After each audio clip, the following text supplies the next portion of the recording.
ଓମ୍ ଶ୍ରୀ ସାଇନାଥାୟ ନମଃ।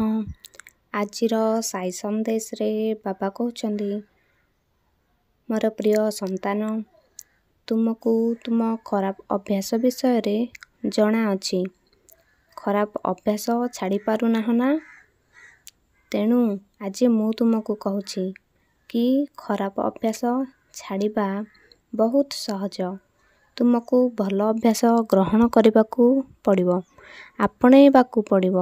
ଯେମିତିକି କିଛି ଉଦାହରଣ, ବିଳମ୍ବିତ ରାତିରେ ଖାଇବା ଦେହ ପାଇଁ ବହୁତ ଖରାପ। ତୁମ ସାମ୍ନାରେ ଯାହା ଦେଖ ନା, ତାହା ତୁମେ ଖାଇଦିଅ, ଯାହାଦ୍ୱାରା ତୁମ ସ୍ୱାସ୍ଥ୍ୟ ଖରାପ ହୋଇଥାଏ। ଏହି ଖରାପ ଅଭ୍ୟାସ ବଦଳେଇବାକୁ ପଡ଼ିବ ମୋର ସନ୍ତାନ। ପ୍ରଥମ କଥା, ବେଶୀ ରାତି ଯାଏଁ ଚାହଁ ନାହିଁ। ଠିକ୍ ସମୟରେ ଖାଇ ଶୋଇଯାଅ।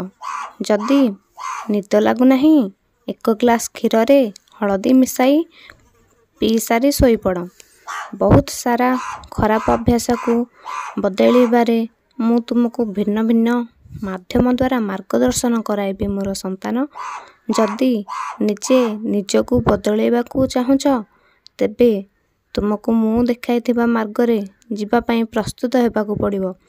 ମୁଁ ଜାଣେ ବର୍ତ୍ତମାନ ତୁମେ ବିବ୍ରତ ଅଛ।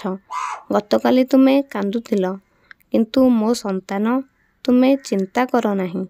ତାହାକୁ ମୁଁ ନିୟନ୍ତ୍ରଣ କରୁଛି। ଆଜି ମୋର ଏକ ଲୀଳା ହେବ। ମୁଁ ତ ଚାହେଁ ତୁମେ ଖୁସିରେ ରୁହ। ଖୁବ୍ ଆଶୀର୍ବାଦ କରୁଛି। ଓମ୍ ଶ୍ରୀ ସାଇନାଥାୟ ନମଃ।